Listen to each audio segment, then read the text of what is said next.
আসসালামু আলাইকুম। বিসমিল্লাহির রহমানির রহিম। অনেকে বলে করলা ভাজি করলে তিতা লাগে। আপনাদেরকে আমি এক করলা ভাজির একটা টিপস শিখিয়ে দিচ্ছি। এই দেখেন, আমার করলাটা আস্তে আস্তে হয়েছে, কোনো ভেঙে যায়নি বা গলে যায়নি। এইভাবে পারফেক্টভাবে আপনারা কীভাবে করলা ভাজি করবেন তা আমি আপনাদেরকে আজকে বলে দিচ্ছি। কারণ আমি রেসিপিটা দেখানোর জন্য আমার একটু সময় কম, তাই আমি আপনাদেরকে বলে দিচ্ছি। আপনারা ঠিক এইভাবে করলা ভাজিটা করলে কোনো তিতা লাগবে না এবং পারফেক্ট একটা করলা ভাজি হবে।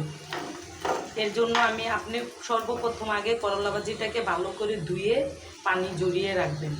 তারপর আপনি যেভাবেই করেন, যেমনি আপনার খেতে মন চায়, কিন্তু একটা জিনিস খেয়াল রাখবেন, তেল দেওয়ার পরে যখন আপনি ভাজিটা দিয়ে দিবেন তখন গ্যাসের ফ্লেমটা একবারে হাই করে দিবেন। হাই ফ্লেমে আপনি একবারে করলার গায়ের পানিটা আগে শুকিয়ে নেবেন।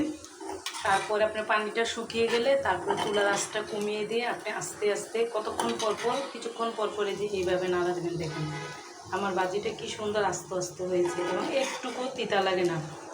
কারণ আজকে আমি করলা ভাজিটা করেছি, আলু বেশি দিয়েছি, করলা কম দিয়েছি।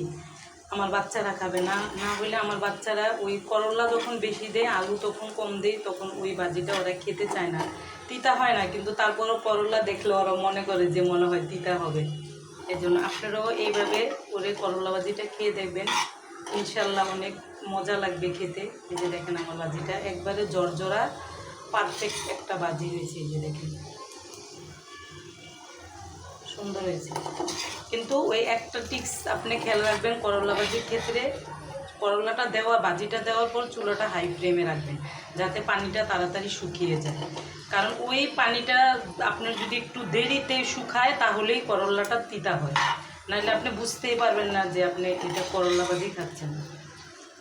মাশাআল্লাহ অনেক সুন্দর হয়েছে। আর করলাটা আপনার ওই পানির কারণে করলাটা আগে কুকিং হয়ে যায়, তারপরে ভেঙে ভেঙে যায়। যে দেখেন জর্জরা একটা করলাও, দেখেন একটা করলাও ভাঙে নেই বা গলে নেই, যে আস্তে আস্তে হয়েছে। যে দেখেন মাশাআল্লাহ।